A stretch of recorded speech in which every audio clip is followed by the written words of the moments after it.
Class 6। আজকে আমরা শুরু করতে চলেছি আবৃত দশমিক সংখ্যা। প্রথমেই যদি দেখি, এককে যদি আমি 2 দিয়ে ডিভাইড করি তাহলে আমরা পাচ্ছি 0.5। আবার এককে 4 দিয়ে ভাগ করলে পাচ্ছি আমরা 0.25।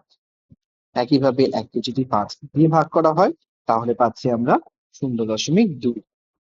কিন্তু এককে যদি 3 দিয়ে ভাগ করি তাহলে দেখো ভাগ কিন্তু মিলছে না। 0.333 করে চলতেই থাকছে। একইভাবে এককে যদি 6 দিয়ে ভাগ করি তাহলে 0.1। তারপরে দেখো আবার সেই একই ভাগ মিলছে না, 6 দিয়ে চলতে থাকছে। একইভাবে বাকিগুলোর ক্ষেত্রেও ভাগ কিন্তু মিলছে না। তাহলে যে ক্ষেত্রে ভাগগুলো মিলে গেল সেইগুলোকে বলা হয় সসীম ভগ্নাংশ। কেন সসীম বলা হচ্ছে? যেহেতু দশমিকের পর নির্দিষ্ট ঘরের অঙ্ক আছে, কিন্তু যে ভাগগুলো মিলছে না, চলতেই থাকছে, সেগুলোকে বলা হয় অসীম। শুধু অসীম নয়, এক্ষেত্রে এদের একটু বিশেষত্বও আছে। কি বিশেষত্ব আছে? দেখো, দশমিকের পর একই সংখ্যা বারবার রিপিট হচ্ছে। প্রথম ভাগের ক্ষেত্রে যদি আমরা দেখি, 3টা কিন্তু বারবার রিপিট হয়ে আসছে। পরের অঙ্কটার ক্ষেত্রে মানে 1/6 এর ক্ষেত্রে 6টা দেখো বারবার রিপিট হচ্ছে। এই যে বারবার রিপিট হয়ে আসা বা পুনর্ভাবে আসা, এটাকেই আমরা বলছি আবৃত দশমিক সংখ্যা। আমরা কিভাবে লিখি এটাকে? আমরা লিখি 0.3 লিখে মাথায় একটা দশমিক দিই, এটাকে আমরা পৌনঃপুনিক বলি। বা অনেক ক্ষেত্রে আমরা এটাকে 0.3 লিখে মাথায় একটা ড্যাশ দিই, এই ড্যাশটাকে বলা হয় বার। তাহলে 0.3 তার মাথায় পৌনঃপুনিক। একইভাবে পরের ক্ষেত্রে 0.1টা তো ঠিকই থাকছে, তার সঙ্গে 6 আছে, 6টা বারবার রিপিট হয়ে আসছে। তাহলে 6টা হলো আবৃত দশমিক সংখ্যা। তাহলে 6এর মাথায় পৌনঃপুনিক দিতে পারবো, অথবা 0.1 লিখে 6এর মাথায় ড্যাশ বা বার দিতে পারি। পরের অঙ্কটার ক্ষেত্রে 7/11 আছে। এখানে দেখো 6 আর 3 দুটো সংখ্যাই বারবার রিপিট হচ্ছে। তাহলে 0.63 মাথায় দুটো পৌনঃপুনিক চিহ্ন। কেন? দুটো সংখ্যাই বারবার রিপিট হচ্ছে। বা 0.63 মাথায় এইভাবে টানা একটা বার দিয়ে দেওয়া। পরেরটার ক্ষেত্রে দেখো, ভালো করে বুঝবে কোন সংখ্যাটা রিপিট হচ্ছে। 0.2 8 5 7 1 4, আবার দেখো 2 রিপিট হচ্ছে। মানে 2 থেকে শুরু করে 4 পর্যন্ত বারবার ফিরে আসছে। তাহলে প্রথমে একটা পৌনঃপুনিক আর একদম শেষে একটা পৌনঃপুনিক। এর দ্বারা বোঝানো হচ্ছে 2 থেকে আরম্ভ করে 4 পর্যন্ত যতগুলো সংখ্যা আছে সবকটা সংখ্যাই কিন্তু বারবার করে ফিরে আসছে। তাহলে আমরা প্রথমে যেটা জানলাম, সসীম দশমিক কাকে বলছে? যেখানে দশমিকটা নির্দিষ্ট সংখ্যার পর থেমে যাচ্ছে, মানে 0.5, 0.3 বা 0.25667 থামিয়ে দিলাম। এইগুলো হচ্ছে সসীম দশমিক সংখ্যা। আর অসীম দশমিক সংখ্যা কোনগুলো হলো? যেগুলো থামছে না। খেয়াল রাখবে, সব অসীম দশমিক সংখ্যা কিন্তু আবৃত সংখ্যা হয় না। তার মধ্যে যে সংখ্যাগুলো বারবার ফিরে ফিরে আসে তাকেই আমরা আবৃত দশমিক সংখ্যা বলি। এবার আমরা বুঝবো শুদ্ধ আবৃত দশমিক কাকে বলে এবং মিশ্র আবৃত দশমিক সংখ্যা। শুদ্ধ আবৃত দশমিক সংখ্যা বলতে আমরা যেটা বুঝি, যে সেই সব দশমিক সংখ্যাগুলো যেখানে দশমিক সংখ্যার পরে সঙ্গে সঙ্গে আবৃত দশমিক শুরু হয়ে যায়। যেমন ধরো এই সংখ্যাটা ঠিক দশমিক সংখ্যার পরেই কিন্তু আবৃত দশমিক সংখ্যা শুরু হয়ে গেছে। বা যদি আমি 0.3 লিখি, এটাও একটা শুদ্ধ আবৃত দশমিক সংখ্যা। কেন? দশমিক সংখ্যার ঠিক পরেই কিন্তু আবৃত দশমিকটি শুরু হয়ে গেছে। অপরদিকে মিশ্র আবৃত দশমিক সংখ্যাকে বলতে কি বুঝি? 0.এর পরে যদি ঠিক আবৃত দশমিকটা শুরু না হয়, একটা সংখ্যা বাদ রেখে তারপর আবৃত দশমিকটা শুরু হলো, সেক্ষেত্রে এটাকে বলা হয় মিশ্র আবৃত দশমিক সংখ্যা।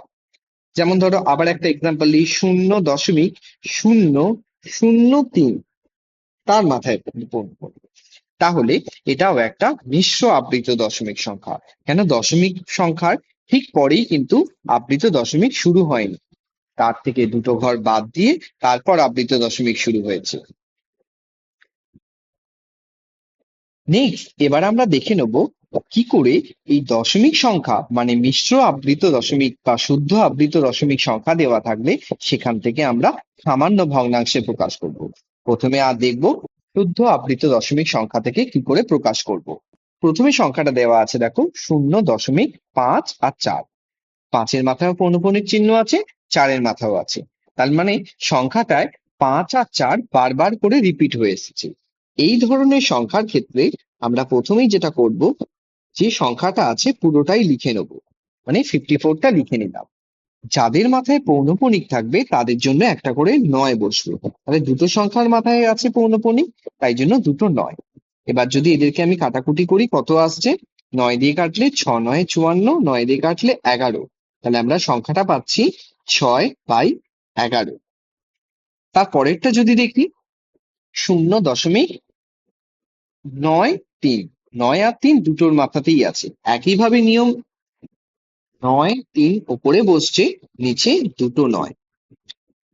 9 3 দিয়ে যদি কাটাকুটি করি, 3 3-কে 9, 3 3 33।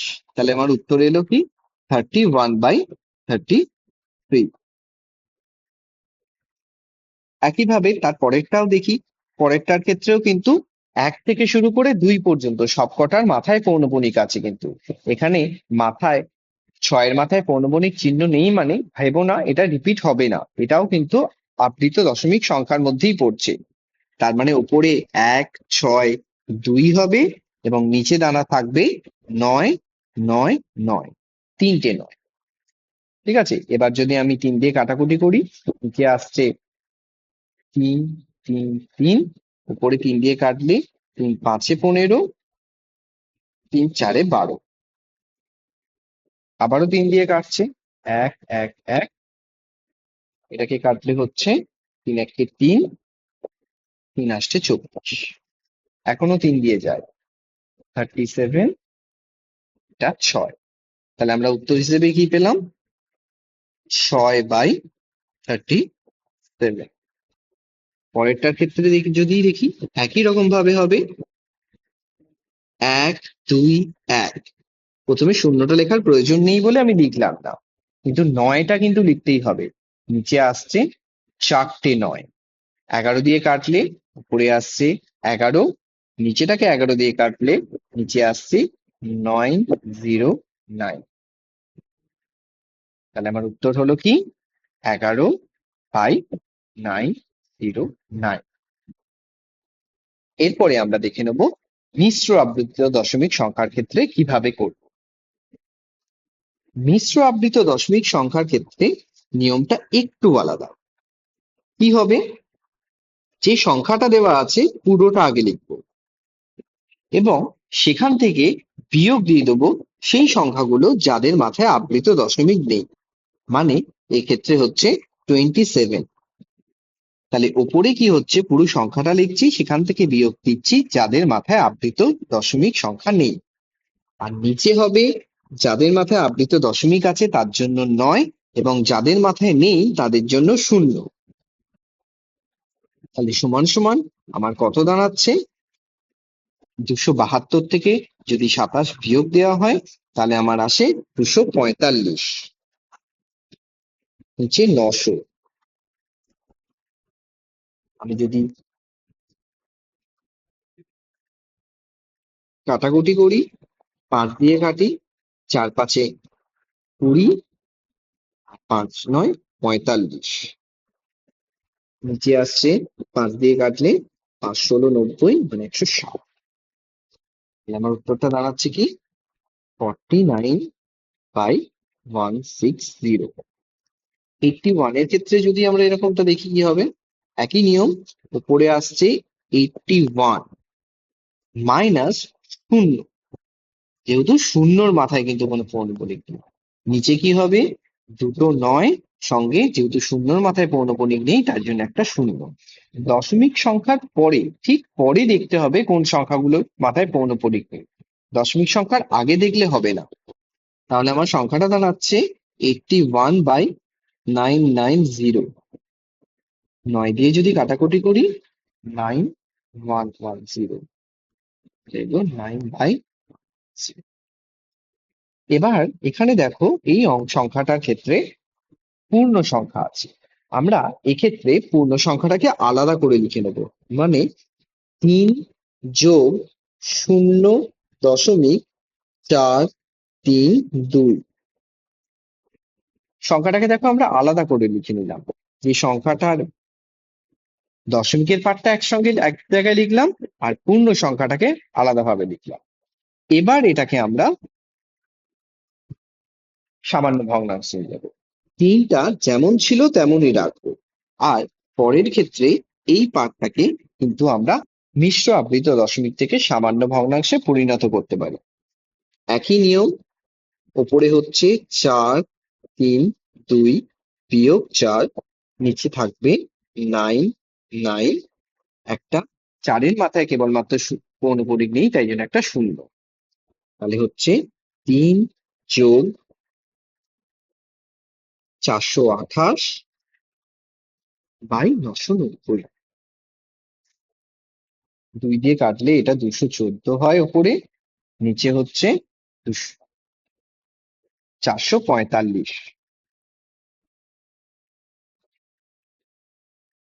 তাহলে আমার উত্তরটা কি দাঁড়াবে? 3+214/445 সমান সমান, এটাকে মিশ্র ভগ্নাংশে যদি লিখি আমরা এরকম ভাবে পাশে বসিয়ে দিতে পারি।